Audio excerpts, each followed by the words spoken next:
Bienvenidos a Negocios de Otro Planeta, el podcast de Miguel Ángel Ruiz. Aprende con el marciano emprendedor sobre negocios, marketing y ventas.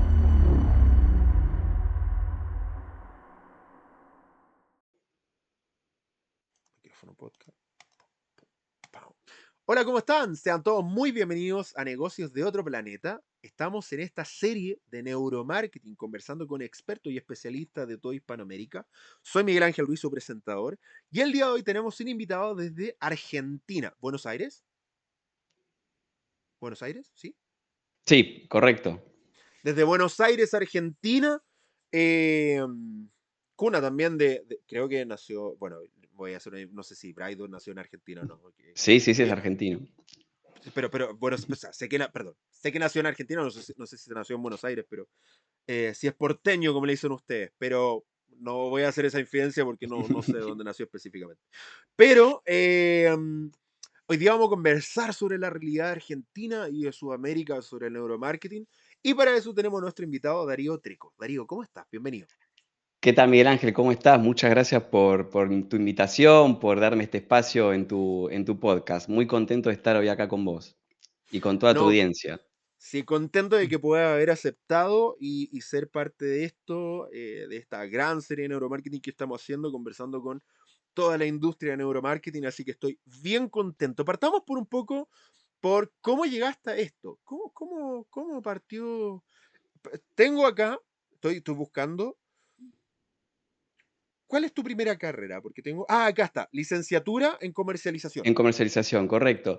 Mira, mi carrera de grado es comercialización o lo que podemos hoy llamar más bien como marketing en realidad, es una licenciatura, una carrera de grado. Igual arranqué mi intención, digamos, de profesional como sociólogo, después, bueno, algunas cosas que, bueno, que no compartía con el perfil, digamos, de estudios que se daban en la universidad, preferí pasar a un área un poco más comercial porque, bueno, vengo de una familia muy emprendedora. Mi padre, bueno, como mi madre, siempre han estado a las buenas del mercado y, bueno, un poco me crié con eso. Y bueno, preferí pasarme a comercialización porque, bueno, era una carrera que un poco incluía esto de entender el comportamiento de la gente, el comportamiento de consumo puntualmente, que es lo que me interesaba, y todo lo que rodea a, bueno, una gestión comercial, ¿no?, de una compañía. Pero bueno, arranco mi carrera profesional, laboral puntualmente. Estuve un tiempo en la construcción y después empiezo a trabajar en dos compañías multinacionales que creo que es lo que forjaron este interés mío por el neuromarketing. Primero estuve unos años trabajando en IBM, donde, bueno, la verdad que el trabajo no tenía mucho que ver con marketing, sí, era un área de atención a el empleado de la compañía, ¿no?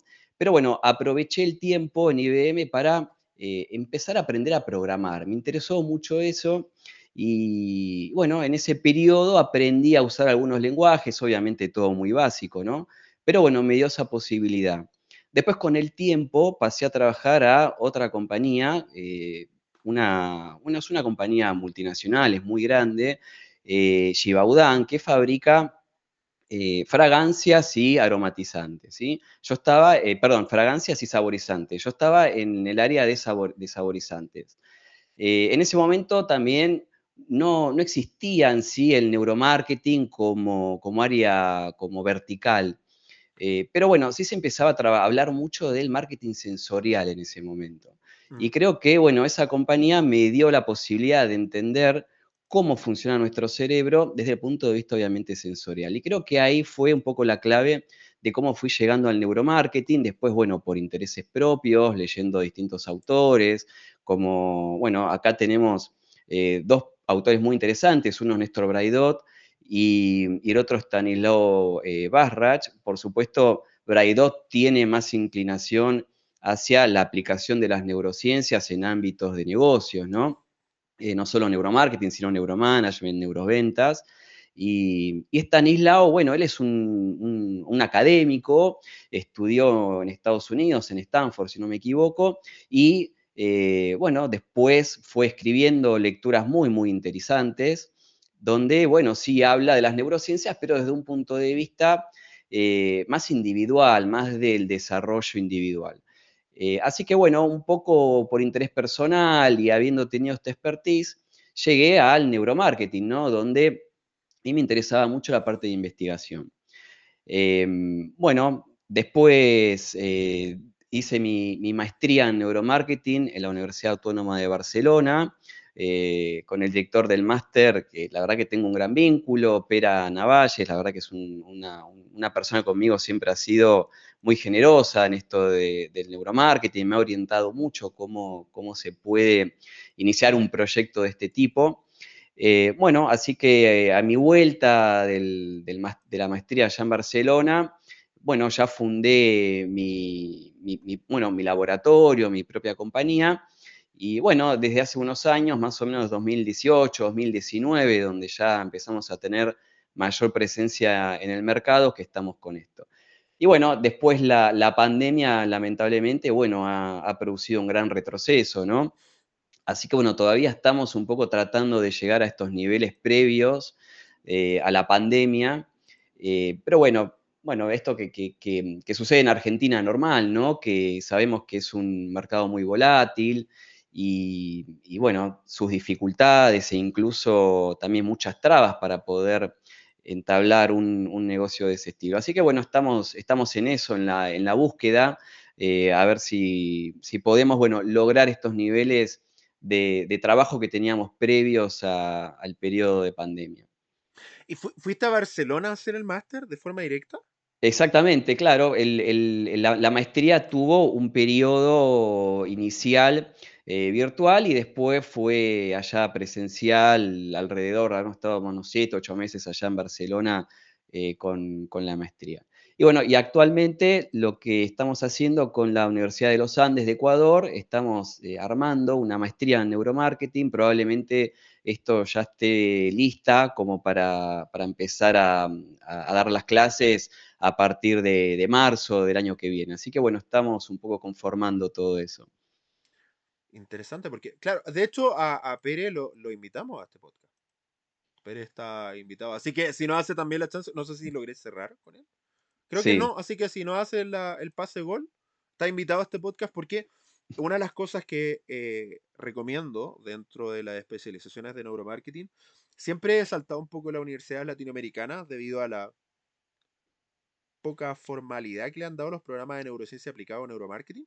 sí, cierto. Se lo dice alguien que está dentro de la industria, que uno mira los programas y dice, ok, mira, la industria del neuromarketing es relativamente pequeña, nos conocemos más o menos todos, entonces que aparezca gente NN que en mi vida había escuchado y es como de, ¿y este de dónde salió?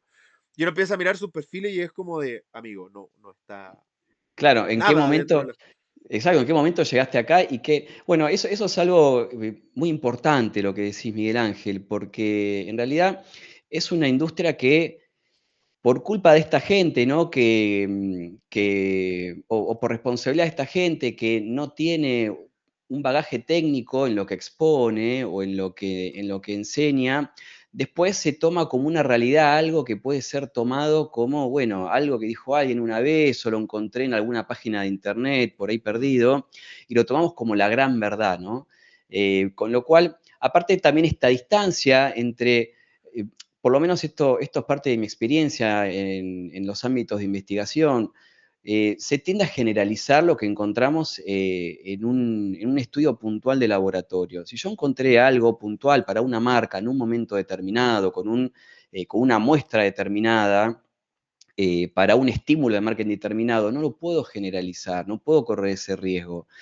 Y encuentro mucho eso en este ámbito, los que no vienen de la investigación, ¿no? Los que reproducen algo que leyeron en algún lado o alguien les contó. Entonces tomamos como una gran verdad algo que en realidad se aplicó una vez en un ámbito específico. Mm. Con lo cual sí, es cierto, y después, claro, queda golpeada la industria en general porque de ahí es donde después decimos, bueno, el neuromarketing no sirve, te dicen, ¿no? Pero bueno, claro, no sirve de esa forma. Sí, me parece interesante porque como te comentaba, los máster que siempre recomiendo son de cuatro universidades españolas, invitado a los directores de esos máster, a los 4, así que espero acepten.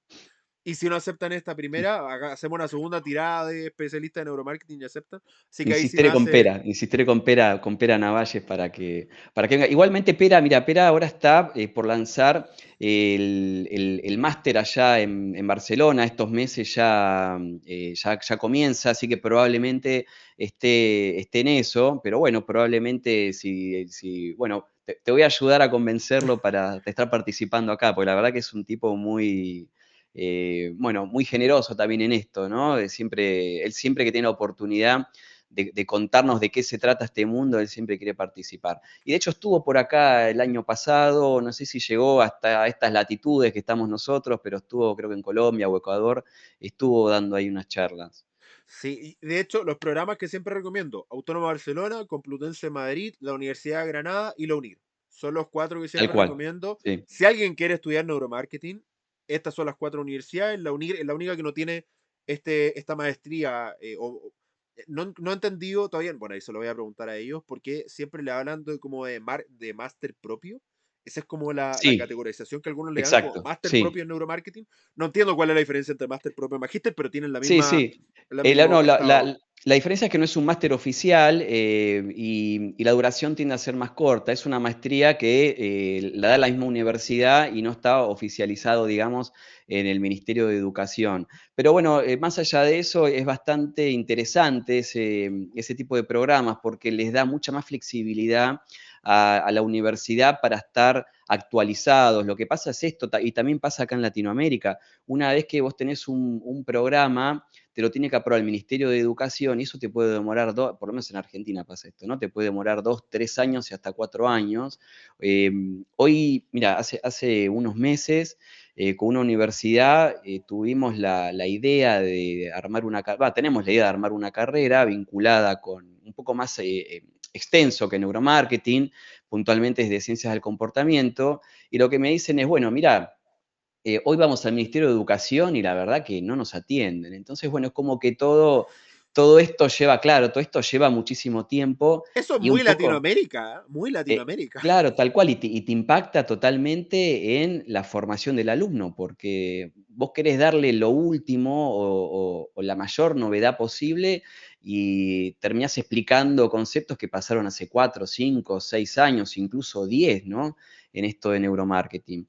Así que, bueno, un poco esto del máster propio les da esta flexibilidad y, y Pero bueno, no, y también, lo siento, no es lo mismo un máster propio en neuromarketing en la Autónoma de Barcelona que un máster en neuromarketing aprobado por el Ministerio de Educación en Latinoamérica. correcto, Lo estoy siento, no es lo totalmente de mismo. acuerdo. Sí, no es No lo es lo mismo, no es lo mismo. mismo. Yo prefiero el máster propio a ojos cerrados, aunque que el ministerio lo reconozco, no, hacer uno en la Autónoma de Barcelona, y sobre todo hago la recomendación, y por eso te hacía la pregunta, Sí, porque hay estas versiones digitales, pero mi recomendación siempre, sé que es una recomendación muy antojadiza, porque hay temas económicos detrás, háganlos presenciales, por favor, porque sí, sí, van sí, a tal tener la cual. oportunidad de trabajar con las tecnologías, de probar los laboratorios, que eso es brutalmente distinto a hacerlo digital, a diferencia, de ahí hago el comentario y la salvedad, por ejemplo, del diplomado de neuromarketing que nosotros hicimos con la Universidad Católica Boliviana, que hicimos este año, el 2023-24,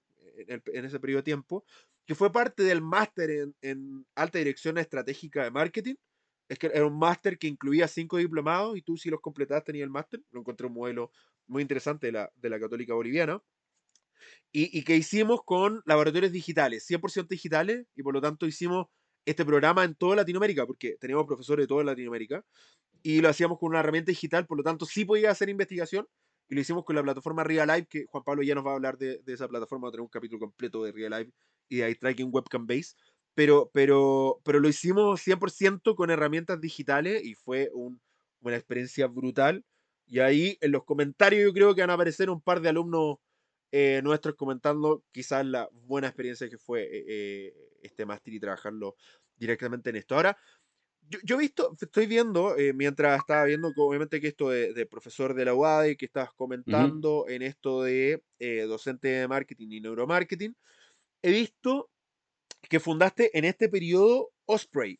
Sí, Cuéntame Osprey, qué. En realidad Osprey fue, bueno, esto todavía un poco está esa intención, ¿no? Porque, bueno, como vengo del mundo, digamos, de esto de los alimentos, eh, bueno, Osprey fue un negocio, lo que pasa que, bueno, Argentina, lamentablemente, con estos vaivenes económicos y los distintos gobiernos, te va un poco complicando, ¿no? La normal operatoria.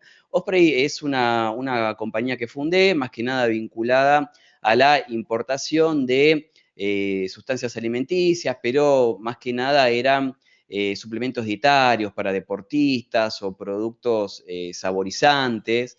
Y, bueno, lo que conlleva ese tipo de emprendimientos es que, bueno, atrás tenés un montón de regulaciones y, bueno, lo que pasa es que yo tenía un buen conocimiento del mercado, del sector, tenía un buen acceso también a distribuidoras y bueno, fue la verdad que un negocio muy interesante allá por 2014, 2015. Y después, bueno, las mismas trabas, las propias trabas que tenemos aquí en cuanto al movimiento de divisas, ¿no? Y habilitaciones y demás, bueno, ya no fue rentable desde el punto de vista, digamos, donde yo estaba intentando ejecutar el negocio. Pero bueno, por suerte todavía tenemos acá cierto mercado, cierto margen para esto. Esperamos que con este nuevo gobierno de a poquito se vaya normalizando todo y poder reactivar este mercado que, bueno, Argentina lamentablemente los últimos 4 años, incluso eh, posterior a pandemia, hemos quedado bastante relegados, ¿no? En el mundo por las mismas propias restricciones que van imponiendo, ¿no? Los gobiernos. Así que esperamos que ahora este nuevo periodo que nos toca normalice todo esto. Tampoco, a ver, esperamos que sea tan pronto, porque bueno, falta todavía, falta, la verdad que falta. Pero bueno, sí las expectativas empiezan a ser todavía bastante más interesantes. Y bueno, de a poquito retomar con esta otra área de la importación de estos alimentos. Igualmente tengo que decirte la verdad, este último tiempo muchas compañías de acá, muy grandes, muy fuertes, también han entrado al negocio con propuestas más que interesantes también, así que bueno, será cuestión de ver competitivamente a ver qué sirve dentro de un tiempito. Y es curioso eso, porque estábamos comentando en el pre-podcast que tenemos muy poca experiencia en Argentina, no porque no queramos, Argentina es un mercado tremendamente interesante, para que ustedes tengan en perspectiva, lo conversado en otros podcasts. Buenos Aires tiene más personas que todo Chile juntos como mercado, para que entiendan lo impactante que es en cuanto a población, y por lo tanto Sí, las tal marcas cual. están interesadas en invertir, y al estar interesadas en invertir evidentemente existen chances de hacer negociaciones.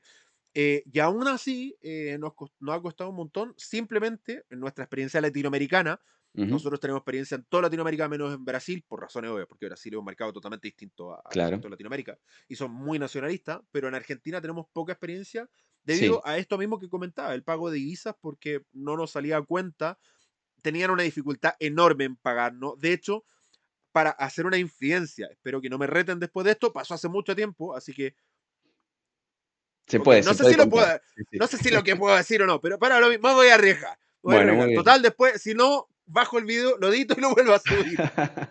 Pero la Universidad de Sí. Buenos Aires estaba muy, muy interesada, la UBA, en adquirir un Ujú. laboratorio de neurociencia aplicada, un muy buen laboratorio. Estaba Ah, dispuesta a bien. invertir Ujú. una cantidad importante de dinero en crear un muy buen laboratorio de neurociencia aplicada, y tuvo siempre la limitancia del pago en dólares. De hecho, tenía un patrocinador, pero tuvo complicaciones con el pago de divisa y las restricciones del Ujú. gobierno. Ahí sí que no voy a hablar de lo que ocurre porque son temas más delicados que no incluyen Bien. solo a mi persona, pero terminó cayéndose, y fue Ujú. curioso que en el primer gobierno de Macri, apenas salió Macri y se liberaron un poco las divisas, la UBA lo primero que hizo fue reactivemos este proyecto, queremos adquirir el laboratorio, y la verdad es que, siendo sincero, perdí el norte de si realmente se terminó Claro. concretando o no, pero la UBA estaba muy interesado, y así otra universidad muy importante de Argentina, en adquirir laboratorios, contratar un montón de cosas, contratar estudios, pero siempre fuimos limitados por el pago de divisa. De hecho, tanto así, se lo contaba en tono a broma, pero de Ujú. realidad, de que nosotros teníamos que cobrar porque nos podían pagar en pesos argentinos. Y para traerlo a Chile, para, para que fuera igual de rentable, teníamos que cobrar 3 veces más el estudio para que ganara Claro, exactamente lo mismo. O sea, no para claro. ganar más dinero, sino ganar exactamente lo mismo debido a la conversión de divisa y lo de él que era el peso en Argentina con el peso chileno y estas transacciones y sacar la plata del país, aparte con unos impuestos brutales de sacar la Altísimo. plata, Ujú, casi es como de págame en efectivo y me lo llevo en el bolsillo, porque ujú, si me lo transfieres tal no cual. me sale a cuenta. Entonces, Sí, sí. sí, es tal cual, Miguel Ángel. Esto ha sido, bueno, lo que ha desincentivado en realidad todo este tiempo también acá en Argentina, ¿no? El desarrollo del neuromarketing. Básicamente, claro, el problema es ese, que se nos hace muy complicado, primero traer la tecnología y después poder pagar los propios fees, ¿no? Del laboratorio, ¿no? Del software, de mantener los sistemas. Incluso, mira, te voy a contar, ya que estamos hablando de influencias, te voy a contar qué es lo que me estuvo pasando puntualmente a mí, sobre todo este último año. Ujú, ¿Qué fue lo que pasó? Bueno, yo estaba trabajando con una compañía bastante importante a nivel internacional de proveedor de software de neuromarketing. Y bueno, llegó el momento de hacer algunas reposiciones, ¿no? Traer un repuesto para el electroencefalograma, que es, bueno, el dispositivo que para mí es clave en esto y es el que yo más uso. Y bueno, más adelante en el podcast te cuento bien qué es lo que hago con electroencefalografía. Y bueno, tocó traer unos repuestos para electrocefalograma, nunca había tenido problemas en traer los repuestos. Le hago la importación, por supuesto el dispositivo es de una marca que si vos entras a la página por todos lados dice no vendemos dispositivos médicos. ¿Qué pasó? Cuando llegaron acá los repuestos, lo clasificaron como dispositivos médicos, con lo cual de ninguna manera yo puedo hacerme de estos repuestos, ¿sí? A no ser que haya un director técnico atrás y ya entablar todo, ¿no? Una estructura para poder hacerme con los electrodos de electrocefalograma. Mirá qué básico, ¿no? Entonces, bueno, eso me ha lamentablemente dejado por el momento afuera de los estudios de laboratorio y mirá el impacto que trae eso, porque en realidad un estudio de laboratorio no es solamente un electroencefalograma. Tenés los eye trackers, tenés el Shimmer, el dispositivo de respuesta galvánica, tenés otro software para leer expresiones faciales, tenés cualquier cantidad de dispositivos, el lugar propio para hacer el estudio de laboratorio. Incluso mirá que eh, qué complejo que es, ¿no? Porque también yo tenía mis colaboradores que armaban el laboratorio, que recibían a los participantes, incluso tenía colaboradores que traían a participantes, conseguíamos la muestra. Una clave acá en neuromarketing es conseguir muestras que sean significativas, que sean representativas de lo que queremos investigar. Eso te diría que es lo más complejo. Con lo cual, bueno, todas estas restricciones han hecho que yo tenga que mudar el laboratorio, ya no lo podía seguir usando, no podía seguir usando el software, no podía seguir teniendo colaboradores y tuve que pasar a una inteligencia artificial. A ver, que es excelente, es muy buena la inteligencia que estamos usando porque justamente tiene esto de electroencefalografía, lo que venimos es demanda cognitiva puntualmente, y un poco, bueno, como esa era mi área de especialización, por eso es que decidí contratar esta inteligencia artificial. Pero bueno, termina sucediendo esto, ¿no? Por una restricción, a ver, discúlpeme el término, pero un poco boba, termina generando todo un impacto después en un negocio y en un montón de gente que colaboraba conmigo. Entonces, bueno, esperamos, rogamos, ¿no? Que este nuevo gobierno vaya normalizando todas estas cosas, ¿no? Lo haga más simple también para el emprendedor. Hay que tener en cuenta algo también, ¿no? Quienes elegimos el camino de la emprendeduría, corremos con un montón de riesgos. En muchos casos también, esto es para tener en cuenta, si bien estamos mal vistos, por ciertos periodos estamos mal vistos los emprendedores, pero corremos con un montón de riesgos, pero también hay que entender que somos los últimos que cobramos. El último que cobra es el emprendedor. Primero tenemos que pagar a todos los que trabajan con nosotros, después pagar todos los costos y después ahí vemos con qué nos quedamos para poder seguir reinvirtiendo, para mantener a nuestras familias, para vivir. Con lo cual, nada, nos llevan este tipo de estructuras macroeconómicas a correr todavía con más riesgos, incluso a desincentivar, ¿no? Elegir estos caminos. Así que bueno, lamentablemente esta es la actualidad hoy acá en Argentina. Hasta donde yo sé, han quedado poquitos laboratorios, alguna que otra universidad prestigiosa sé que tiene. Algunas están trabajando con CONICET, que es algo así como un ente gubernamental destinado a la investigación científica. Muchos están trabajando ahí. Hay excelentes investigadores en CONICET, personas ultra destacadas a nivel internacional. La verdad que es muy bueno lo que encontramos ahí, es Ahí muy está bueno. Facundo Manés, si mal no me equivoco, ¿no?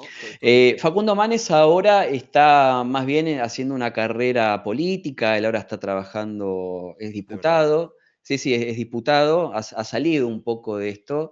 Sí, bueno, está en eso, sí, es oposición hoy por hoy, pero bueno, también otra figura que esperamos que encuentre un poco su rumbo también es Facundo Manes, ¿no? En cuanto a esto de las neurociencias, porque bueno, es un tipo más que interesante también para escuchar. Insisto en esto, ¿no? De las neurociencias, ¿no?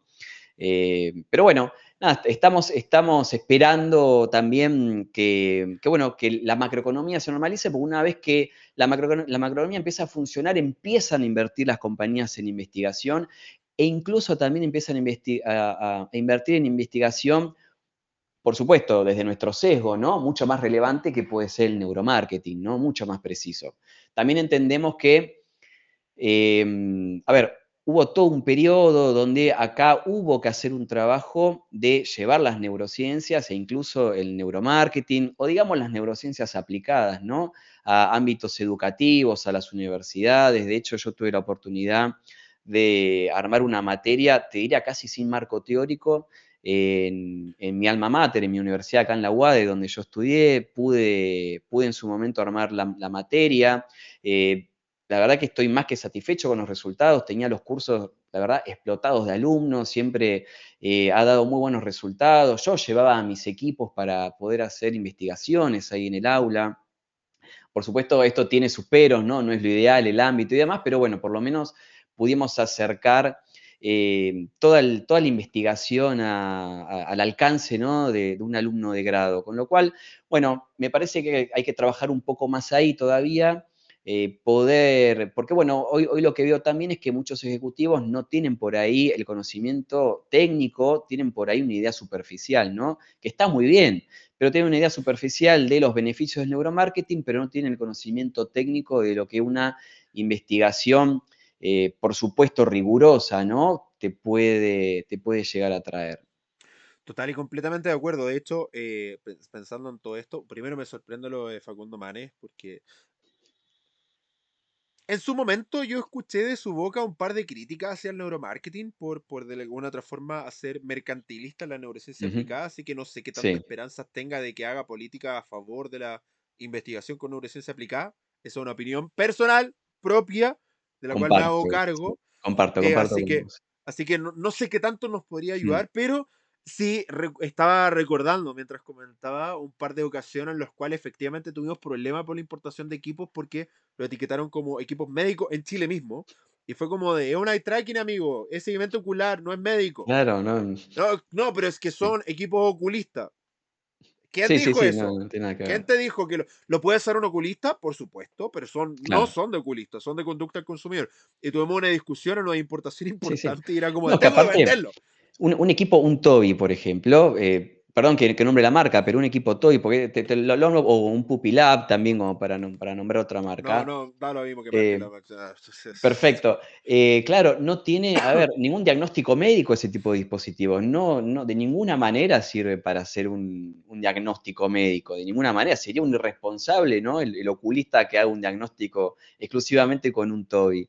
Pero bueno, eso es simplemente entras a la página, a la landing page de TOBI y ya ahí tenés la información de que no es un dispositivo médico, pero también, bueno, está un poco esto, ¿no? De poder derribar estas barreras, ¿no? Un poco que tenemos todavía en Latinoamérica con estas restricciones, que por supuesto, ¿cómo puede ser que un país como, a ver, Estados Unidos, no te digo, pero Dinamarca, Suecia, Noruega, sean mucho más flexibles en esto y no vean a estos dispositivos como dispositivos médicos y acá en Latinoamérica todavía sí. Es algo, bueno, a ver, yo me lo pregunto, sospecho la respuesta, no quisiera entrar en esto, ¿no? Pero sospecho la respuesta a esto, pero Mira, voy, bueno. voy a hacerte una salvedad. Sí, En Chile se hizo hace muy poco sí. una ley de neuroderechos, ¿ok?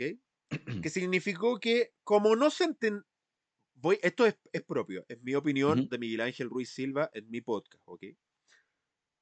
Como no se tiene la comprensión a totalidad de lo que significa la investigación de mercado con neurociencia aplicada y hay mucho mito de lo que significa la manipulación y un tipo de cosas, se prohibió de forma directa o indirecta la venta, por ejemplo, del Emotiv en Chile debido a esta ley de neuroderecho. No puedes increíble. comprar de forma legal en Chile para investigación de mercado un Emotiv. Increíble. La verdad, increíble lo que O sea, sí puedo ir a Estados Unidos, comprarlo y traerlo en mi y maleta, traerlo, pero, claro. pero te das cuenta que no lo puedes importar de forma directa porque, espérame, Exacto. lo de la maleta era un ejercicio ficticio, no es que Por efectivamente lo supuesto. haya Ujú, hecho. Pero el punto es que no pueden vender Emotiv en Chile con fines de investigación de mercado debido a la regulación de neuroderecho ujú. porque no se entiende. Sí, No sí. se entiende. Entonces, como no se entiende, se crea una especie de ley ficticia que tiene un muy buen propósito, proteger los neuroderechos de las personas, la privacidad de la mente. Estoy totalmente de acuerdo con eso, no estoy en contra de Ujú, eso, muy al contrario, yo estoy 100% a favor de los derechos, de la ética y de la privacidad de nuestro cerebro, y estoy a favor de la regulación de los biohacks, de aparatos que se utilicen para conectar nuestro cerebro a otros dispositivos, como por ejemplo el que está desarrollando, no recuerdo si era Elon Musk y lo más, sí, con Neuralink, sí, exacto, que sí. Neuralink que se conecta. Yo estoy totalmente de acuerdo con la regulación, pero una correcta regulación, entendiendo los límites y no prohibiendo los desarrollos tecnológicos que están en lugares diametralmente distintos. O sea, yo estoy a favor de eso, pero el poco entendimiento de esto y el mal Correcto. entendimiento y la mala legislación provoca que hoy día en Chile, por ejemplo, no se pueda vender Emotiv, que es distinto, por ejemplo, a lo que ocurrió con la legislación francesa,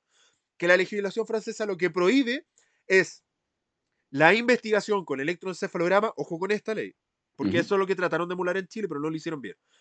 La medición electroencefalográfica o del cerebro con escáneres cerebrales con fines comerciales, claro, ¿sí? Porque en es otro Francia, espíritu el de la ley, ¿sí? exactamente. Ujú, Sí se puede hacer con fines académicos, no con fines comerciales. ¿Eso limita el neuromarketing en Francia? Sí, pero ujú, no impide la investigación neurocientífica. ¿Te das cuenta de la exacto, diferencia brutal? Porque la línea está clara, porque la ley está bien hecha. ¿Sí? exacto, sí, Y eso es lo exacto. que no ocurrió en Chile.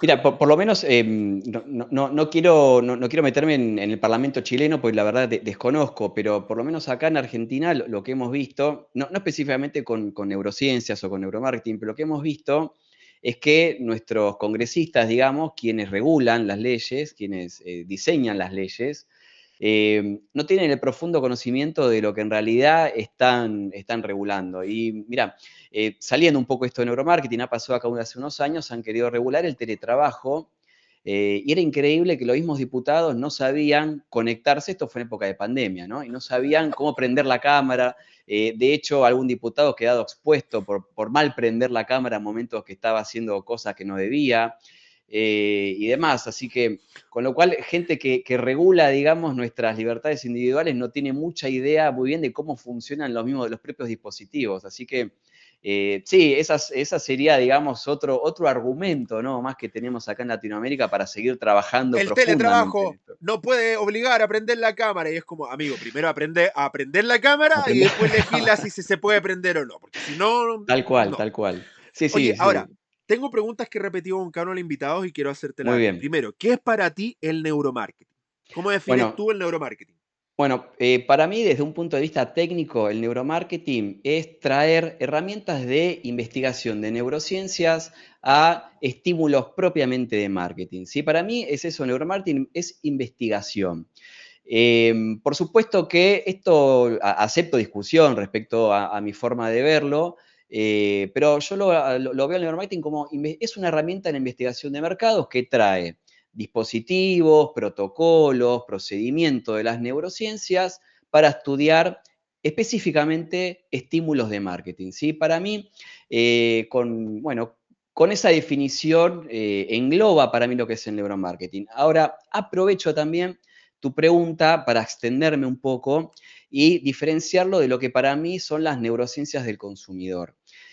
¿A qué voy con esto? Las neurociencias del consumidor es algo un poco más amplio y en definitiva es intentar llevar a el propio mercado, bueno, estas investigaciones en neuromarketing. Con lo cual acá a mí me gusta hacer, bueno, prestemos atención, ¿sí?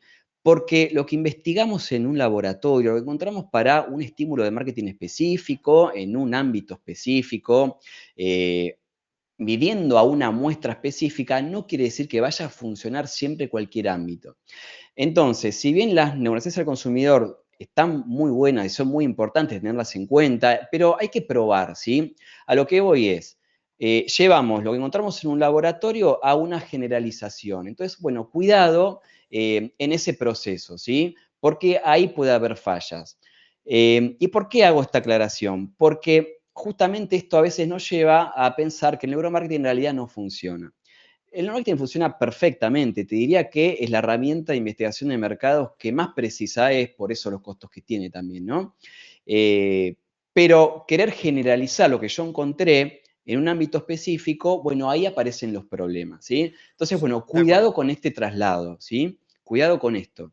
De acuerdo, porque si yo mido una marca específica en un contexto específico, con una muestra específica, lo que yo estoy lanzando es que esto funciona en este contexto, con esta muestra, con esta marca. Si cambio Exacto, la marca y si cambio el contexto, si cambio el público objetivo, ¿sí? No puedo garantizar que esto funcione, ¿sí? exacto, Que es una recomendación. Yo, mira, hago recomendaciones, pero es como de no puedo garantizar que esto funcione si no lo mido, ¿sí? exacto. En este contexto, porque es importante, el estímulo, Ujú. marca, campaña, el contexto y el público objetivo. Estos tres factores, si cambia cualquiera uno de estos, no se puede mantener o garantizar el mismo nivel de resultado. Sí, Les son voy a los poner tres un caso. pilares. Para una Sí, investigación son los tres lo, pilares, le voy a exactamente. poner un caso. Ujú, En Chile existen dos supermercados, Líder, que es de Walmart, y ujú, Jumbo, que es de Cencosud.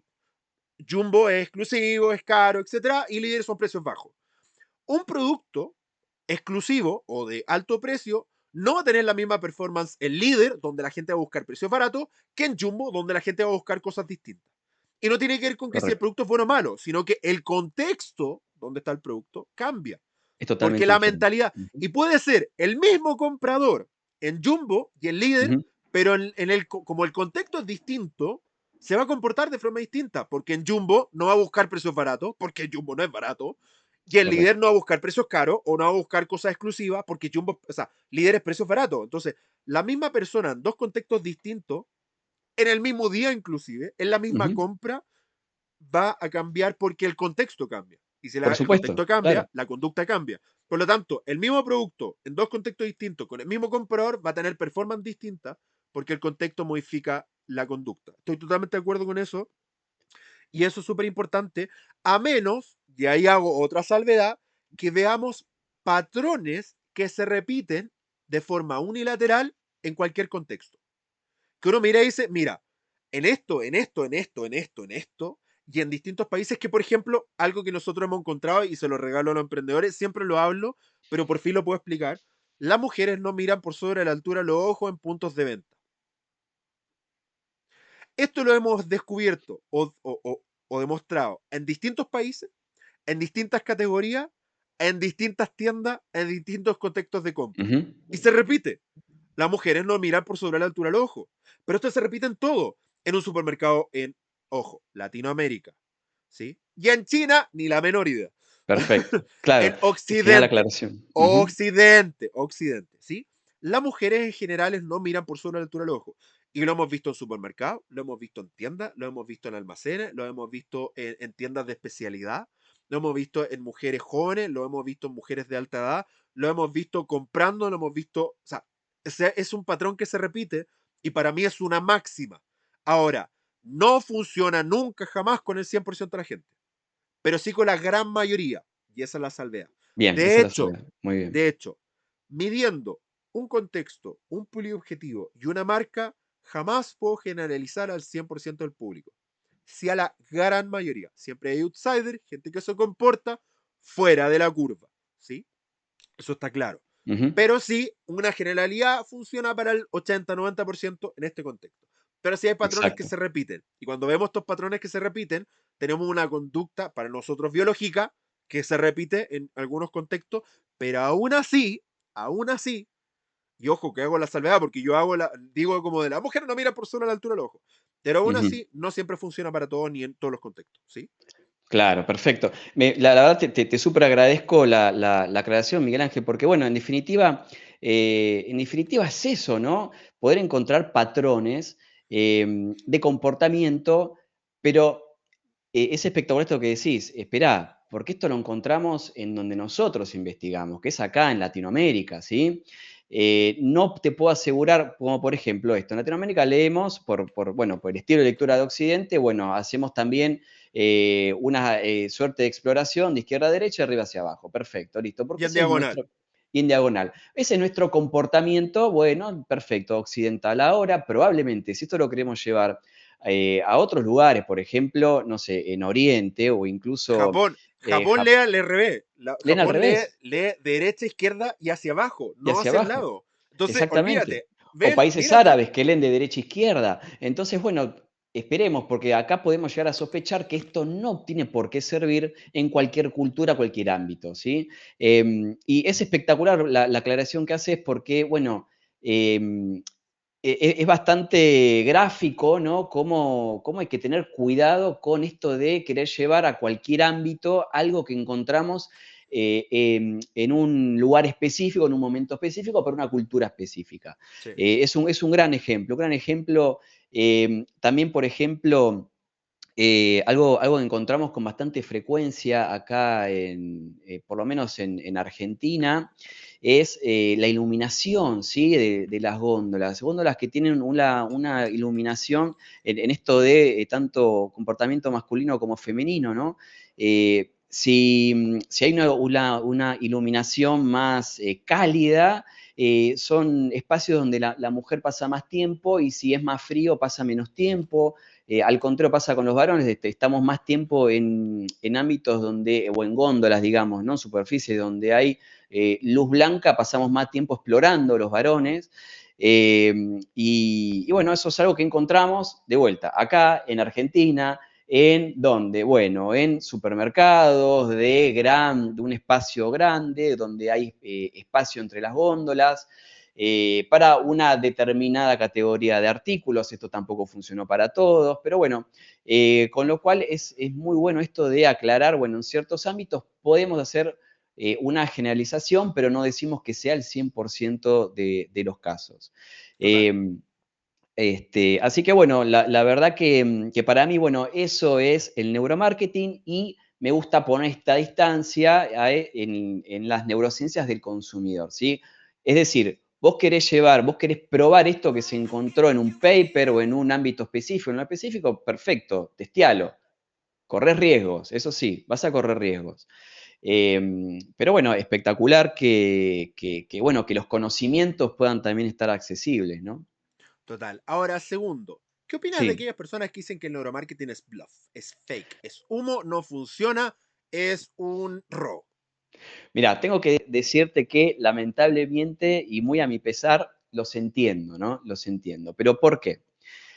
Los que estamos intensamente trabajando en esto todos los días, buscando la vuelta para ser más rigurosos, para ser mejores, para tener investigaciones más precisas, corremos con todos estos riesgos. ¿Y qué pasa? Muchas veces sucede que aparecen personajes que no sabemos de dónde vienen, qué bagaje tienen, qué expertise, a dónde investigaron, con quién aprendieron, con quién estudiaron, dando como gran verdad algo que en realidad tienen un conocimiento, un pseudo conocimiento superficial. ¿Qué pasa? Esta gente suelen ser grandes vendedores, suelen contar con habilidades retóricas que la verdad son muy atractivas y Y envidiable. envidiables también, ¿por qué no? A veces los que somos demasiado rigurosos nos vamos, ¿no? En temas muy, complejos por ahí para que cualquiera los entienda, pero porque es parte de nuestra forma de pensar, ¿no? Al neuromarketing. ¿Y qué pasa? Bueno, son grandes vendedores y algo, una idea o algo que escucharon por ahí o algo que le dijeron, lo terminan comunicando como una gran verdad y para peor lo venden como si eso fuera neuromarketing, ¿sí? Con lo cual termina impactando en toda la industria algo que, por supuesto, no va a funcionar porque no es verdad. Eh, y también, en todo caso, terminan ellos impactando, ¿no? En su propio negocio, porque en definitiva están vendiendo humo, ¿no? Lamentablemente. Así que bueno, sí, entiendo, digamos, a los que creen que eso es neuromarketing. Lo que te puedo decir es que neuromarketing dista muchísimo, muchísimo de eso. Yo creo que bueno, por supuesto tengo mi sesgo, ¿no? Porque es lo que yo hago y aparte la forma en que yo encontré para explicar el comportamiento de consumo es neuromarketing. Pero bueno, cada uno con sus propias técnicas y sus procedimientos, creo que hemos logrado, los que estamos rigurosamente acá en esto, hemos logrado encontrar explicaciones muy precisas del comportamiento de consumo y creo que es la mejor herramienta de investigación de mercados. Ahora, te digo, ¿es la única? No, por supuesto que no. También es importante una investigación cualitativa, una Mm. cuantitativa. Es importante también El llegar, cruce. el cruce, exactamente, es importante llegar a una investigación de neuromarketing con un buen volumen de insights que es recomendable tenerlos previamente para poder después sí tratar de comprobarlos con neuromarketing o no. A ver, neuromarketing también es muy bueno para encontrar insights, por supuesto es muy bueno.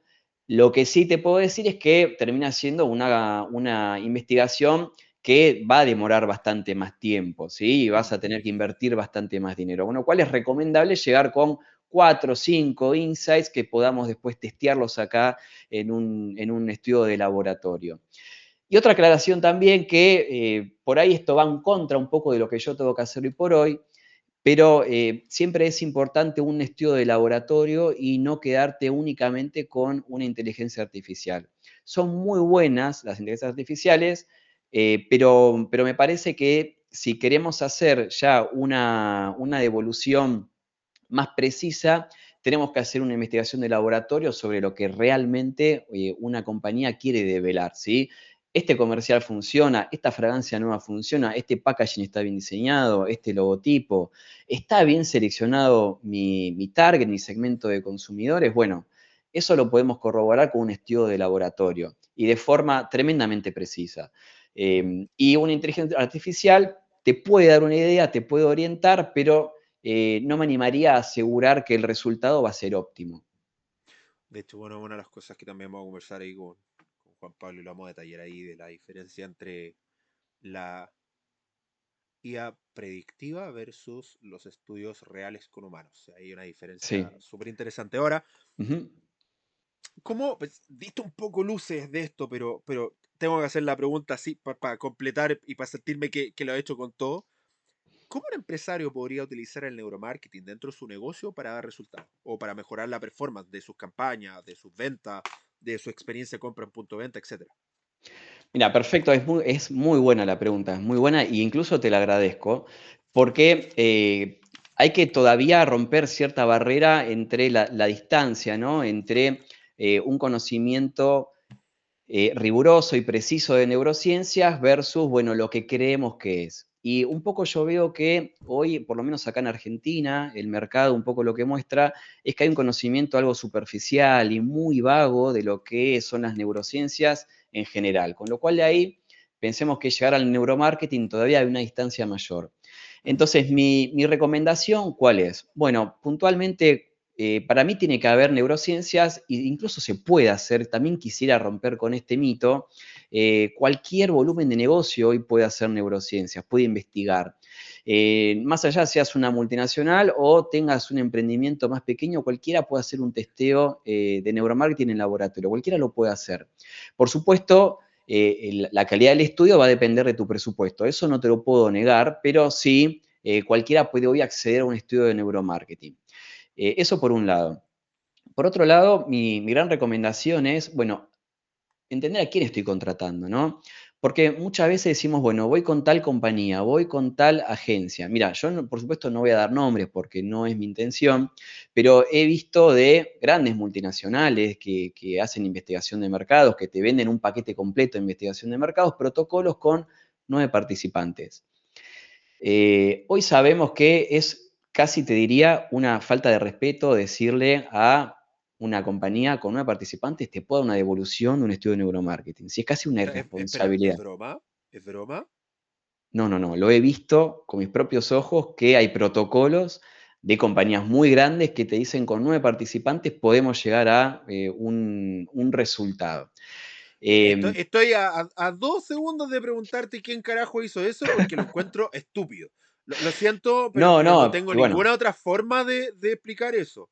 por eso, Amigo, por eso, claro, voy a hacer una salvedad. Si alguien le ofrece eso, es mentira. Sí. totalmente, Punto. totalmente. Una muestra Por eso, mínima, respetable, mínima, es de 20 personas por segmento. Buena, es de 30 personas por segmento. Y una, donde eliminamos outsider y cualquier tipo de problema de sesgo, 40 por segmento. ¿Ok? 40, tal Así. cual. Si alguien le Sí. ofrece 9, ríanse en su cara. De mi parte. ¿Sí? No, no, no es un estudio, no es un estudio, te diría que puede llegar a quedar en un ámbito de un pretest. No puede ser nunca un estudio de neuromarketing. 9 participantes, nunca. Pero bueno, lo he visto y también me parece que es un poco parte de esta irresponsabilidad que hemos visto en este ámbito, con lo cual termina quedando impactado y te dice, bueno, no me funciona el neuromarketing. Claro, te cobran presupuestos altísimos con 9 participantes, lo cual, por supuesto, eso nunca te va a dar un resultado óptimo. Y si vos sos una No compañía debe. de un relativo tamaño, claro, pero fíjate el riesgo de esto, ¿no? Vos sos una compañía de un tamaño relativamente importante, ¿no? No digamos una multinacional, puede ser una compañía muy fuerte a nivel local. Y trabajás con una de estas grandes agencias, ¿no? Entonces te venden un paquete de investigación cualitativo, cuantitativo, neuromarketing, te ponen en el medio y te dicen, mira, el estudio de neuromarketing dio tal resultado. Bueno, perfecto. Ahí aparecen todos los problemas, ¿no? Y te van a decir, no, me salió carísimo y no funciona. Con lo cual, bueno, por eso te un poco entiendo al ejecutivo que no ha tenido buenos resultados con neuromarketing, porque justamente es un vertical que ha quedado algo golpeado justamente por esta falta de rigurosidad. Perdón que sea repetitivo con el término de rigurosidad, pero es algo que noto constantemente, por lo menos acá en Argentina, que realmente es escaso, ¿sí? Es escaso. Con lo cual, bueno, mi recomendación, ¿qué es? Bueno, primero, si realmente encuentran un valor en neuromarketing, eh, saber específicamente quién está atrás de la investigación, quién está haciendo esa investigación, cuál es el protocolo, incluso te diría hasta llegar a un acuerdo con el ambiente, con el lugar donde se va a ejecutar esa investigación. Hay buenas investigaciones que se han hecho incluso en el ámbito propio de consumo, que se han hecho estudios en góndolas, bueno, lo que hacen bastante, sobre todo ustedes, que hacen bastante estudio en góndola, hacen estudio en superficie de ventas, también puede ser que sean más indicado un estudio de laboratorio donde tengamos que sacar de, bueno, todos estos distractores, ¿no? Al sujeto de estudio y llevarlo a un laboratorio. Bueno, con lo cual es importante llegar a ese acuerdo, incluso poder también explicarle a quien va a invertir en esto cuáles van a ser los resultados que le vamos a estar dando y por qué, ¿no? En función de qué elegimos un tipo de estudio o otro tipo de estudio. Pero la clave en esto es quién va a estar atrás de esa investigación, quién la va a dirigir. Me parece que eso sería mi mayor recomendación en esto, ¿no? Y por supuesto, esta persona que está a cargo de la investigación, que sea alguien que tenga los conocimientos, ¿no? Como para poder dirigirla. Total, de hecho, cualquier persona que diga experto en neuromarketing, que no sabe manejar tecnología, en fin, eh, no es experto en neuromarketing, ¿sí? No experto, Digámoslo, sí. no experto. Sí, sí, no es experto. Podría saber del tema, podría. Pero si no maneja tecnología, Sí, sí, no es sí. experto, así de No te da sencillo. las habilidades para dirigir, para Tan estar al frente sencillo, de un experimento, tan seguro. sencillo como decirle qué tecnología utilizas y si el tipo se empieza a complicar la vida, corta por lo sano y sal de ahí, amigo, corre. Corre por tu vida y tu negocio y Lo por más tu rápido dinero. posible. Oye, quiero ahondar en lo que conversaste en su momento, que era una de las especialidades, y con esto enfocarnos en esta parte del capítulo, que tiene que ver con la demanda cognitiva, lo noté ahí. Bien, ¿Cómo tú sí. defines la demanda cognitiva? ¿Cómo la puedes medir? Y qué, para mí, súper importante, ¿cómo influye en un proceso de decisión de compra, por ejemplo? Bien, mira, la demanda cognitiva bueno, para simplificar es algo así como el esfuerzo mental que tiene que hacer, esto conlleva un montón de cosas, ¿no? Pero sería algo así como el esfuerzo mental que tiene que hacer un consumidor para poder entender qué es lo que le estamos queriendo vender, qué es lo que esa persona tiene que consumir y cómo lo estamos influenciando. Tiene que ver con la cantidad de recursos mentales que una persona le está dedicando a entender un estímulo determinado en este ámbito de marketing, por supuesto, ¿no? Eso desde un punto de vista general. Ahora, ¿qué conlleva esto, no? ¿Qué son estos recursos? Bueno, por supuesto, nuestro cerebro tiene energía limitada, pero además de eso está diseñado justamente para conservarla, ¿sí? Con lo cual, poder pedirle a una persona que nos preste sus recursos cognitivos para decidir si nos va a comprar o no, la verdad que es algo bastante complejo. Entonces, en la medida que nosotros le estemos pidiendo, ¿no?, que una persona nos dedique más recursos, ¿no?, de los que ya de por sí está acostumbrado a destinar para tomar una decisión de compra, bueno, probablemente eso termine impactando negativamente en los procesos posteriores. Ahora bien, si yo tampoco despierto demanda cognitiva, tampoco hay un interés. Entonces hay como una fina línea entre, bueno, la demanda cognitiva que yo necesito que me preste un consumidor para que, bueno, se decida por comprarme versus, bueno, una demanda cognitiva demasiado exagerada que va a terminar haciendo que no entienda el estímulo o que prácticamente se desinterese por hacer compras futuras. Y ahí está un poco la clave en todo esto, porque nuestra idea en neuromarketing, ¿qué es? Bueno, que se produzca algo así como un comportamiento automático entre que se activa la necesidad, se dispara el proceso de consumo, se termina consumiendo ese producto y después vuelve a surgir esta necesidad. Nosotros lo que buscamos en neuromarketing es que todo ese proceso, bueno, le conlleve al consumidor la menor energía posible, ¿sí? Es lo que tenemos que tratar o es nuestro norte, digamos, ¿no? También hay que tener en cuenta que han salido últimamente diversos estudios donde algo así como el 70 o el 80% de las personas deciden qué comprar en el mismo lugar, ¿sí?, en la situación de compra. ¿Sí? Ahí deciden por qué marca, qué producto, qué cantidad. Alrededor del 70% más o menos. El No sé si era 70%. aprox. Depende un poco el estudio, pero sí, el 70%. Entonces, bueno, ¿cómo hacemos para reducir toda esta demanda cognitiva, todo este esfuerzo mental que hace el consumidor para poder facilitarle la decisión de compra? Reducir la fricción durante el proceso de compra. Y bueno, puntualmente yo dentro de este ámbito de la demanda cognitiva, en los últimos años lo que estuve desarrollando es tratar de estudiar estos potenciales de acción, ¿sí? Que son, bueno, son descargas eléctricas que se producen en momentos determinados.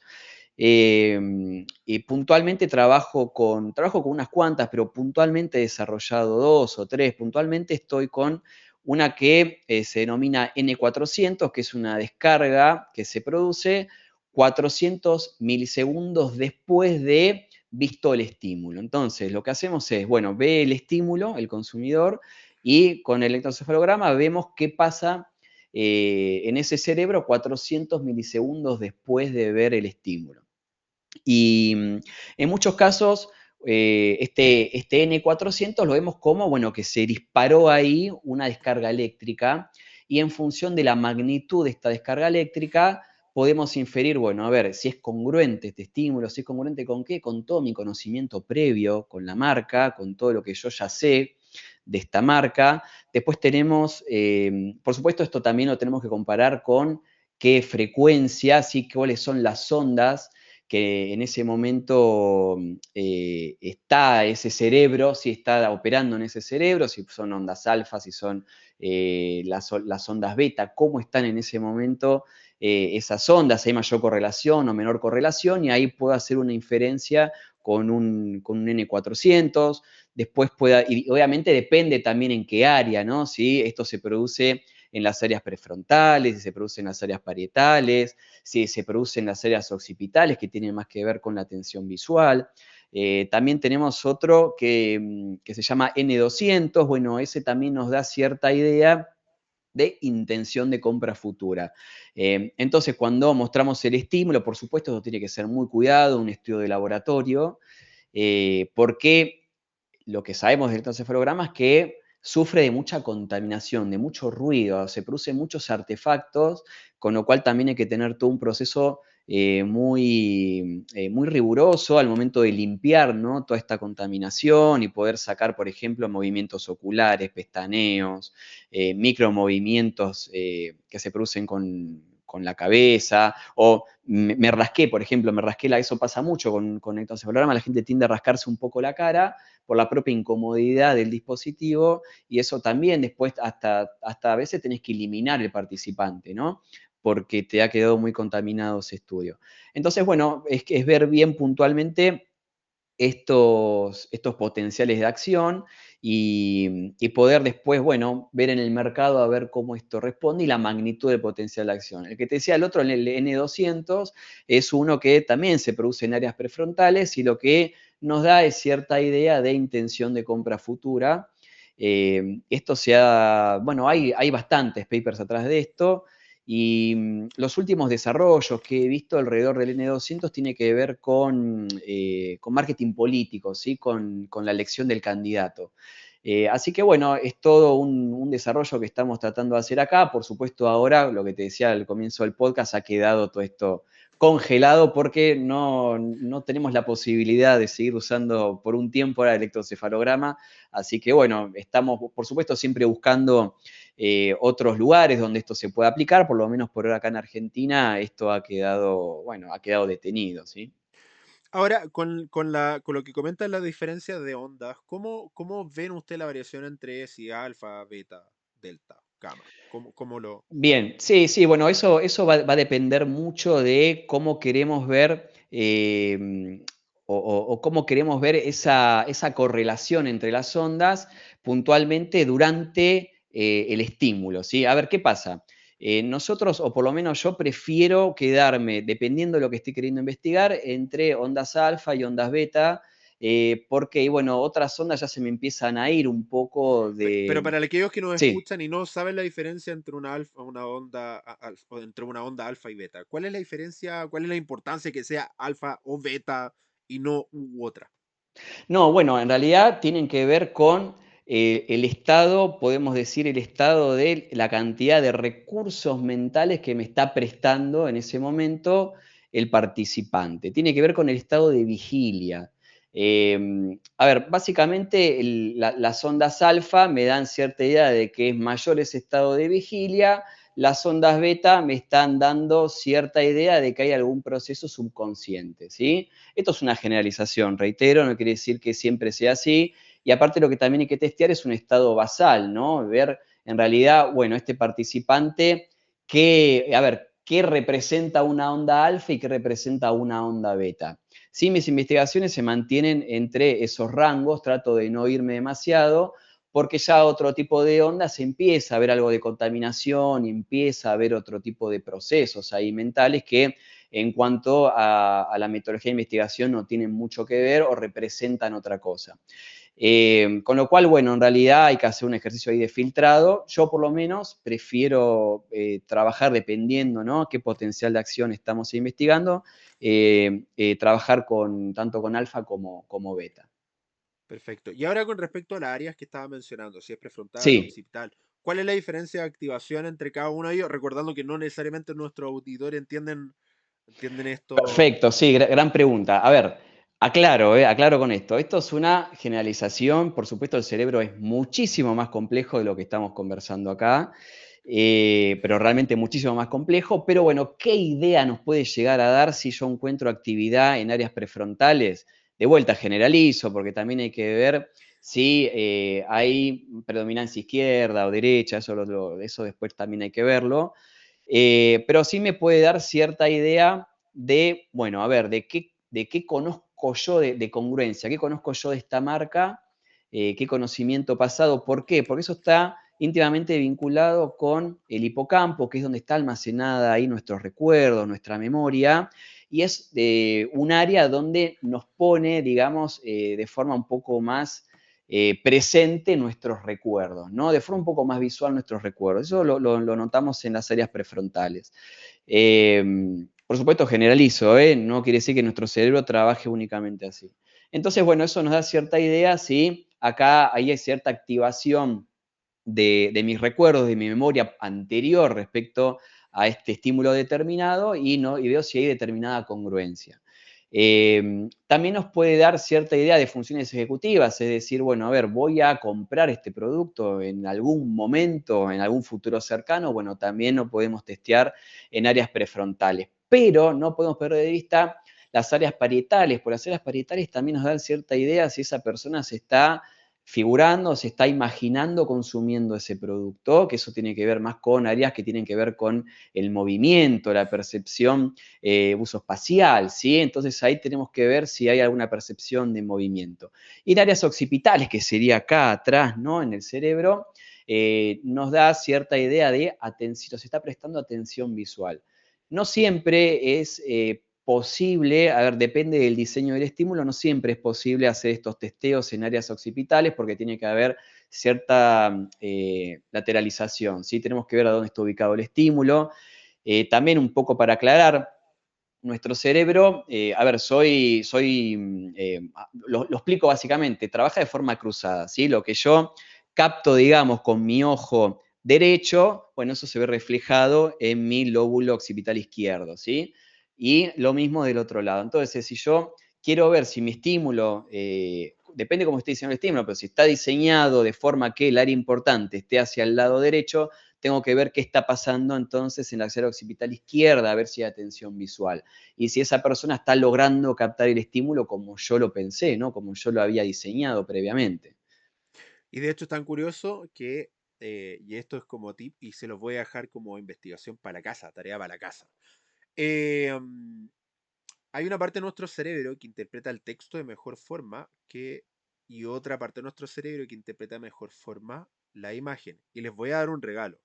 ¿Quieren investigar eso? Hay un capítulo de Doctor House donde habla de esto mismo y es una persona que tiene una disociación entre su cerebro y cuando le muestra una imagen que literalmente él conscientemente no ve, si su mano de ese sector la escribe y por supuesto puede ver porque hay una parte de nuestro cerebro que interpreta mejor forma de imagen y otro que interpreta mejor el texto y en base a eso uno estructura y dice es más, no significa que no lo pueda ver, pero es más fácil poner el texto a un lado y la imagen a otro. Se los dejo Correcto. como hagan este ejercicio porque tienen que usar su cerebro, no les voy a dar todo licuado aquí y tienen que De hecho, esfuércense un mira, poquito. me sumo a esta recomendación tuya y lo que les recomiendo es busquen en YouTube algún video, pero de un concepto que se llama visión ciega. A ver, mucho de todo lo que sabemos hoy del cerebro lo sabemos por haber investigado patologías, ¿sí? Problemas cerebrales. Esto de visión ciega, Y hay determinados. literalmente personas que perdieron o la vista en uno del La ojo. vista, tal cual. Depende donde se encuentre la lesión. ¿Qué pasa? Nuestro ojo percibe, ingresa esa información. Lo que pasa es que, claro, no llega a áreas donde se decodifica y seamos conscientes de lo que estamos viendo, pero hay percepción visual por más que hayamos perdido la visión. Con lo cual, bueno, es muy interesante todas estas investigaciones de visión ciega, porque la gente te dice, gente no vidente le preguntan, ¿qué viste? Vi un círculo, vi un cuadrado, vi tal cosa, pero no tienen la noción de en qué momento esa información llegó a sus cerebros. Así que es muy, muy interesante esto de la visión ciega. La verdad que es muy recomendable como para entender un poco cómo funciona todo esto. No, pero de verdad, busquen ese capítulo de Doctor House. Hagan la tarea y se los voy a. Les di. No le voy a decir la temporada porque ya eso ya. Dense, son solo 8 temporadas, no tienen que ver todos los capítulos. Vean el capítulo donde hay una persona que tiene una disociación en su cerebro y van a ver este experimento en el capítulo donde le hacen escribir o dibujar y les ponen en distintas partes y su cerebro interpreta de distintas formas y después utilizan esos patrones para cuando diseñan poner la imagen a un lado y el texto en otro. ¿sí? Se las dejo ahí. Y última pregunta antes de terminar el capítulo, porque nos hemos extendido bastante de la hora y no quiero seguirte quitando más tiempo. Hablamos de cuando se activa el córtex prefrontal, depende de la lateralidad, es el Ujú. tipo de actividad. Ya hay una teoría que le pregunté al doctor Jaime Romano, dijo que era demasiado reduccionista, pero aún así yo creo en esa teoría y tengo una explicación, que no lo voy a hacer en este capítulo porque es un poco Muy más amplia y bien. creo que tengo un Ujú. capítulo que se llama la simetría del córtex prefrontal, Sí. que es lo que hablamos de la lateralización. Ujú. ¿Cómo? Y no lo quiero explicar tú, yo quiero que lo expliques tú. Ahí sí, lo Bien. dije bien, ¿no? No lo quiero explicar yo, quiero que lo expliques tú. La simetría del córtex prefrontal y cómo esto se manifiesta en la lateralidad hacia el izquierdo o el Ujú. derecho del córtex prefrontal. Bien, bueno, primero, para mí es importante entender cómo se desarrolla, ¿no? Todo bueno, este procedimiento, cuál es el algoritmo atrás de esto. Mira, yo te digo la verdad, a mí me ha producido buenos resultados, no te digo que siempre, pero me ha producido buenos resultados trabajar esto. Lo que hacemos que es, bueno, ver cuál es la diferencia entre la activación en el hemisferio derecho versus el hemisferio izquierdo y entendemos que si hay mayor actividad en uno o en otro, puede haber mayor vínculo afectivo, podemos decir, que eso es lo que dice la teoría básica de esto. Mayor vínculo afectivo, nosotros entendemos que es mayor intención después de compra o de consumo con el estímulo o el producto determinado, ¿sí? A ver, lo que yo puedo recomendar es que no seamos como que casémonos con este procedimiento, ¿no?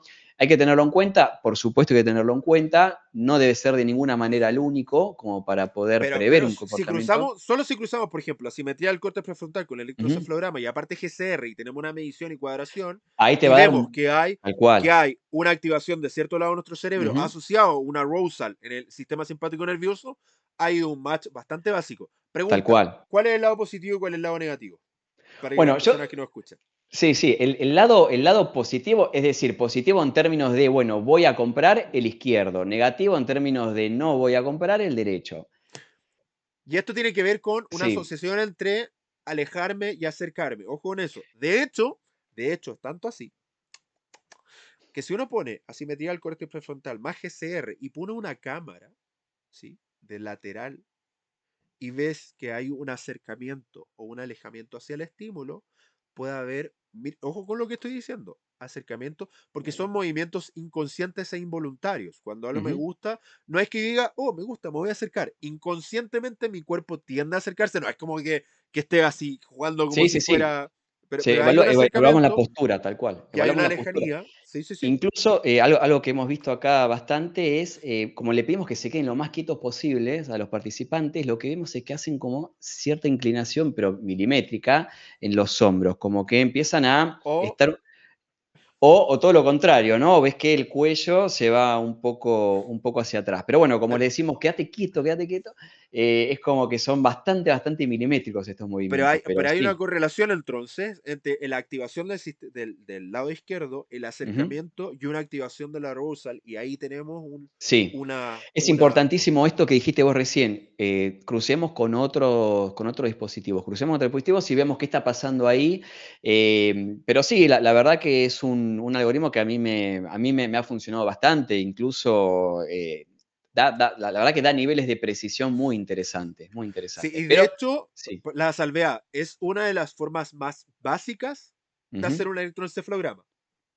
tal bien, tal cual. Hacer, Em, hacer medición de la simetría del corte prefrontal es una de las formas más básicas, pero, o sea, estamos hablando de básicas, no significa que sean malas, sino ujú, básicas es la más fácil ujú, de interpretar. Por eso es tan utilizada, porque es la más fácil de interpretar, porque ya cuando ponemos electroencefalograma y hacemos una interpretación del cerebro, ya es mucho más complejo y si necesitas un mayor nivel de conocimiento, pero con la simetría del corte sí. prefrontal puedes tener conocimientos muy básicos, por decir así, o medios sobre el cerebro, y no ser un neurocirujano o un neurocientífico para Correcto, hacer la correcto. interpretación. Mientras puedas entablar bien el electroencefalograma, ya puedes tener. Ahora, tú sabes, me hiciste acordar de algo muy importante respecto a este tema. En el Foro Mundial de Neuromarketing del año 2023, creo que fue, o del 2022, Ale Schmidt es a quien hoy a ver, se cree que fue quien acuñó el término neuromarketing, ya hace unos cuantos años, Pero bueno, en la exposición de él, la verdad que fue súper interesante porque hablaba esto de las muestras. Y algo que me dejó a mí pensando, por supuesto, no lo pude corroborar, yo no tuve, porque ya, bueno, ya acá empezaron todos estos problemas, pero él recomendaba que cuando se hacía asimetría alfa prefrontal, la muestra sea de 50 participantes o más, pero más allá de eso, lo que dice también es que, bueno, hagamos 3 pasadas del estímulo, o sea, mostremos al menos 3 veces el estímulo que estamos queriendo testear. Así que, bueno, me ha dejado pensando bastante eso. La verdad, no puedo darte mi devolución específica al respecto, pero bueno, esto es algo que ha surgido acá en este micromundo, ¿no? de neuromarketing. Sobre todo, bueno, en estos tipos que son los que entendemos que bajan conocimiento. No lo puedo corroborar, te reitero. Pero bueno, nada, para dejártelo ahí para tu audiencia, para reflexionarlo. Dos puntos Mm, importantes. A diferencia de Reni, que estuvo también en este podcast desde Colombia y que se casó inmediatamente con que Alex Smith, tú fuiste más prudente, ¿no? Fuiste de como se le atribuye, es uno de, pero porque por Reni supuesto, sí, dijo, sí. no, él fue. Ujú. Fue más categórico. Sí, sí, no, no, a mí no, Eso, no, no me gusta ser categórico porque no, si no puedo comprobarlo, no te puedo decir, no, no, no, trato de es evitar que ser hay una categórico. discusión entre Sadman, Smith y una Por pelea, pero yo supuesto, sí, que sí. tiene que ver más con egos que con realidad, pero en Tal fin, cual, entonces como correcto. porque yo puedo decirlo, no, yo lo dije en el 92. ¿Y qué pruebas tengo? Yo lo dije en el 92. Entonces, pero el punto, y el segundo punto tiene que ver con que es curioso esto de mostrar 3 veces el mismo estímulo, porque si es Ujú, a la misma persona, evidentemente el impacto tiende a la baja debido a que nosotros siempre ujú. medimos una primera impresión, que Claro. porque ya a lo segundo ya hay una adaptabilidad hacia el estímulo y por lo tanto Ujú, evidentemente el impacto va a ser mucho menor entre el primero y el tercero por correcto, razones de repetición. Entonces, correcto. sí Ujú. me queda como curioso eso de si efectivamente están, este, porque por temas metodológicos, ¿no? Pero Por insisto, como supuesto. Ujú, no escuché su ponencia y su explicación detrás, ujú. no puedo hacer una opinión tan directa sobre eso, pero lo único que me Sí, queda sí, como sí. salvedad es que evidentemente no va a haber el mismo impacto ni de nada, de ningún sentido, entre la primera exposición, la segunda y la tercera, debido a que ya estoy acostumbrado al estímulo y por lo tanto yo ya sé lo que va a ocurrir después y evidentemente ya no me sorprende, ya no me emociona de la misma forma porque yo ya Por sé. Es supuesto, como claro. ver 3 veces la misma película. No voy a vivir Exacto. lo mismo de la primera vez que la película con la tercera. Puedo ver más detalles, evidentemente, porque ya no me concentro tanto en la historia, porque ya me la sé, y puedo ver otro tipo de detalles, pero como insisto, como no vi su ponencia ni su explicación, Ujú. no Sí, puedo él hacer un una... poco lo que explicaba era eso, justamente él a propósito quiere romper con este factor sorpresa, porque él entiende que, digamos, en nuestro ámbito normal o frecuente, no, como que no prestamos ya demasiada atención a un comercial o un estímulo de marketing en general, con lo cual tenemos que ir buscando a ver de qué manera esta persona, este consumidor, nos presta sus recursos cognitivos una vez que se rompió este factor novedad, esta primera vez que lo vimos. Mm, Con lo cual ellos te dicen, bueno, es más, ¿cómo te puedo decir? Es más habitual que tratemos de testear si una publicidad funciona una vez que ya la conocemos y no la primera vez, ¿sí? Porque tiene y más ojo que con ver eso, con... Ujú. y ojo con eso, porque les voy a contar un algoritmo de recordación, de cómo funciona el algoritmo básico de recordación. Bien. Frecuencia versus Ujú. cantidad de exposiciones, o sea, la cantidad de repeticiones versus la cantidad de veces que ha dado en el mismo día, porque al fin y al cabo, entre más veces lo vea en un periodo determinado de tiempo, más predisposición a recordarlo lo tengo, sobre todo con lanzamiento o de nuevas marcas que si no la veo presente constantemente, la voy a olvidar y en el momento en que vaya al punto de venta donde se toma la decisión de compra en su gran mayoría, y si no lo recuerdo, evidentemente no lo voy a comprar o se me va a olvidar y no voy a terminar comprando. ¿Y por qué les comento esto? Porque sí podría haber una correlación, porque evidentemente entre más lo veo, menos atención le presto, porque ya lo Por volví a ver, supuesto. y Ujú. ahí sí podemos ver el nivel de atención que genera en el tiempo, o sea, en la repetición, para ver Correcto. si mantiene en la segunda, tercera, cuarta vez que vea el estímulo, si mantiene un cierto nivel de atención. Mira, tiene una teoría, ahí sí podría encontrarle una lógica, ¿viste? Que Ujú. tendría que entender el contexto, porque por sí mismo la afirmación no puedo decir si está bien o mal si uno no entiende el contexto, así que ojo con eso antes de Ujú. criticar una afirmación, si no entienden el contexto de la afirmación, no opino. porque no pueden tener una previsualización. de acuerdo Eh, con vos, de acuerdo con vos. Darío, si alguien quiere ponerse en contacto contigo, hablar contigo, ayudarte a traer los electrodos a lo electrodo, ¿no has pensado la idea de viajar de forma directa y traer los electrodos en la maleta porque va a ser más rentable que esperar que cambie la legislación? No, no puedo, no te lo puedo, no te puedo ni afirmar ni negar por cuestiones Sí, obvias. sí, pero te doy una idea, ¿no? Y me retiro lentamente. Esto es solo ficticio, amigo. Y espero Por esto, supuesto. de aquí a que se estrene, no lo vea algún ministerio en Argentina. Eh, Por supuesto.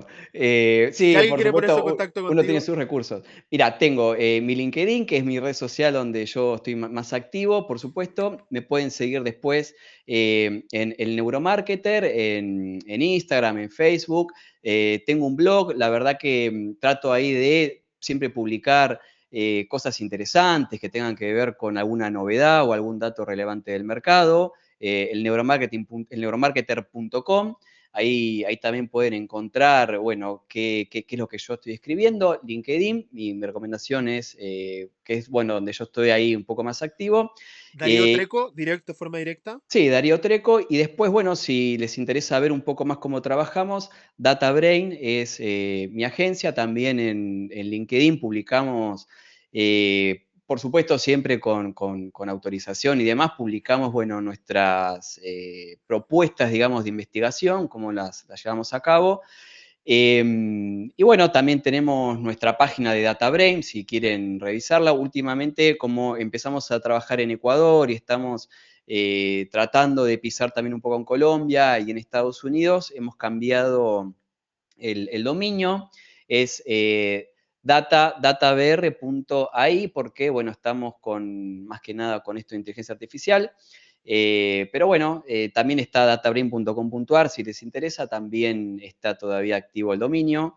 La verdad que hemos hecho un desarrollo muy interesante con DataBrain, ya podés acceder a tus estudios directamente a través de un usuario en nuestra página. La verdad que está muy, muy interesante lo que hemos logrado.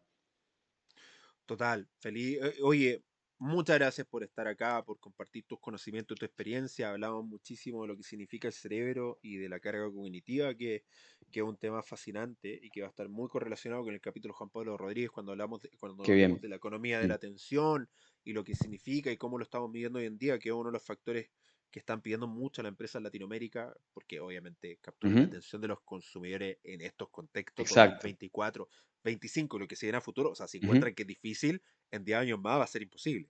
Entonces ujú. están las marcas interesadas en esto. Darío, muchas gracias por estar acá, por No, por compartir favor, tus conocimientos y poder conversar contigo. Fue un placer. Espero lo hayas pasado igual día de bien que yo. igualmente. No, no, por supuesto, el placer es mío, por supuesto, más que agradecido por tu generosidad, por prestarme acá unos minutitos de tu podcast, poder también conocer a tu audiencia y por darme esta oportunidad de, bueno, de poder mostrar un poco lo que hacemos acá desde Buenos Aires, desde DataBrain. Así que, bueno, quedo también un poco ahí a la espera de tu podcast con Juan Pablo, que siempre es un tipo más que interesante para escuchar en esto. Así que, bueno, también a vos, Miguel Ángel, yo hace rato sigo tu laburo ahí en Agencia Mars, que es por demás también interesante y riguroso también, es la palabra que me gusta tanto, porque, bueno, falta todavía en Latinoamérica gente como, bueno, como vos, incluso como Juan Pablo, que traigan este nivel de conocimientos, ¿no? Y de expertise al mundo del neuromarketing específicamente. No, feliz. Creo que es una de las cosas que aprendí a lo largo del tiempo, porque eso te diferencia un poco y te da un sello frente a, porque cuando yo partí la cantidad de gente que se decía experta en neuromarketing era, hoy día es mucho menos, pero en ese Ujú. periodo de tiempo fue abrumadora, Brutal, sí, fue brutal, fue brutal. abrumadora. Sí, sí, Entonces, sí, sí. con el tiempo, obviamente la gente a lo largo del tiempo es insostenible cuando tiene un Ujú, discurso sin fundamento insostenible en el tiempo. Y por lo tanto me di cuenta que uno de los factores diferenciadores básicos era la rigurosidad, el tecnicismo, el conocimiento. Y también me lo dieron mis profesores.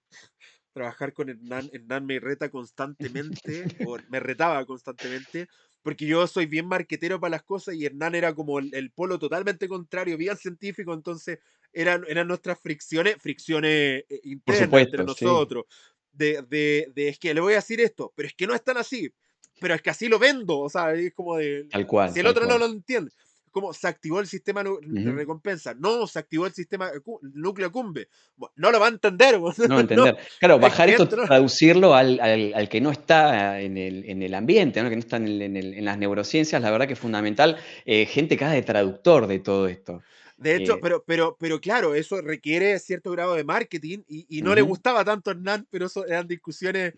Yo la encontraba divertida, Hernán no tanto, pero yo la encontraba más divertida. Así que gracias por recordar esos tiempos, hoy, qué buenos tiempos aquello al inicio, a los albores de todo esto. Darío, muchas gracias por estar conectado. A todas aquellas personas que se quedaron hasta el final del podcast, gracias por estar acá. Si hay algo que a usted le interesó o que encontró interesante, compártalo para que más personas puedan tener un negocio de otro planeta. Estén atentos a nuestra serie de neuromarketing porque está espectacular con gente increíble de la industria. Y ahí Darío nos va a echar la mano con el director del programa del Cómo no, máster de ya lo vamos a neuromarketing convencer. de la Autónoma de Barcelona, porque lo tengo invitado hace rato. Así que gracias por estar conectados y nos vemos en un siguiente capítulo. Chao, chao. Hasta luego.